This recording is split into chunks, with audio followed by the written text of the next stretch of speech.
Did you ever think you'd have that title? No. I mean, I thought about it, but it never really, the reality, it still is strange when I see my name on the book. Quick background here. Sylvia's son Adam, not Carl, his name is Adam, but the book is called Feeding Carl, has Crohn's disease. And this is what got you into researching foods and food sensitivities, correct? That's right. Because he was so unwell, and I really wanted to see if there was a way that we wouldn't have to put him on as strong of medications as are often used with Crohn's disease, I began to look into it. And I knew that there were people who had done alternative diets, and I started reading about them, and that's how I ended up developing this diet for my son. So you did it for your son, not to write a book. Exactly. Yeah. No, that wasn't the initial intention at all. And what is the difference between a food allergy and a food sensitivity? Well, with a food allergy, you'll have an immediate response. You'll have an anaphylactic reaction, or something will happen very quickly. And also there's a gold standard, what I would call the gold standard test that the medical system can use for food allergy. Whereas food sensitivity, they can be lurking, murky kind of symptoms, and people don't necessarily know that they are, and the effects are sometimes much longer. Sometimes it'll even take days for people to see the effects of having the food. So it's more difficult to connect the dots on that. It's much more difficult. Feeding Carl. Now, Carl is the name that Adam gave to his stomach, which I think is hilarious. How did that come about? Why Carl? I don't know. My son is a very funny kid. He is hilarious.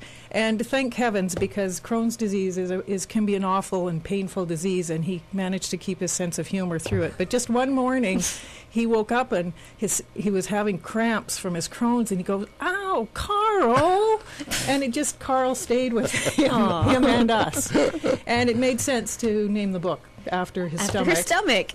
Now, Catherine, you're a foodie, and you were looking at this book, and you were saying, wow, the stuff that people can be sensitive to, how do you replace it, right?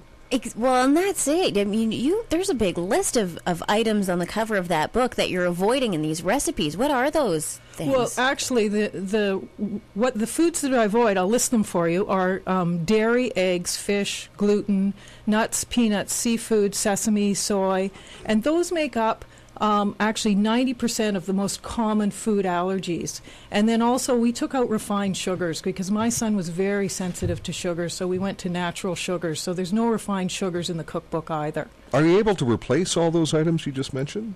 You can. I mean, there's some recipes that just don't work. For example, you never get a good, without being able to have eggs and dairies and things, you just can't get a good creamy pasta sauce. It's just not the same.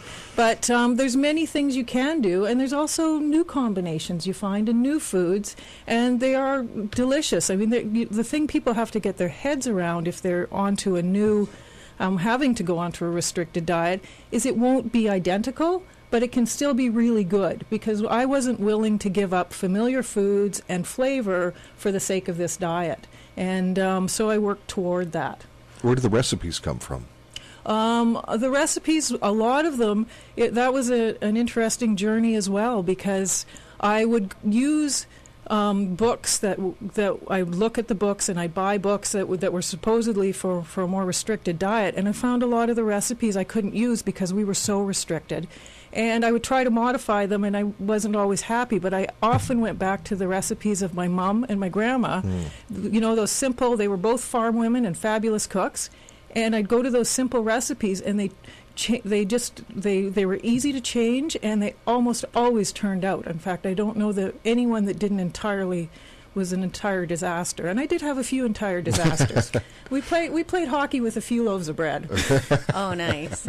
We were talking about replacing some of those ingredients with other items. Now, just maybe a quick tip for someone this morning. A lot of people are looking to avoid refined sugars, whether they have a food sensitivity or not. What do you use in place of sugar? Well, I use honey and maple syrup, and I also use something called stevia. But I don't use it in baking. I find it works best in small amounts. And stevia is actually from the daisy family. And it is ground up, and it works really well. Your son's doing better? My son is doing great. I mean, he's now 12 and doing everything 12-year-old boys do, and very involved in various things. And so we're thrilled. And he's also he's well enough that he is not on this diet full time. We alternate Wow. in and out of the diet, and he does, all foods are included in his diet now. And I do think the recipes from this book really helped us. And I've tried to make the recipes easy and familiar, and I've also included things like 30-minute recipes. Cool. Because you can't order a pizza. So in less time than you can order a pizza, you can have your meal ready. And those are the kind of things I think are important when you're cooking for someone with a restriction, because it can be overwhelming. Plus, in a busy day and age that we live. We wish you all the best. Well, We should point thank out you. your book is available via your website, which is... feedingcarl.com. So pretty it's simple. pretty straightforward. A bit of a theme there.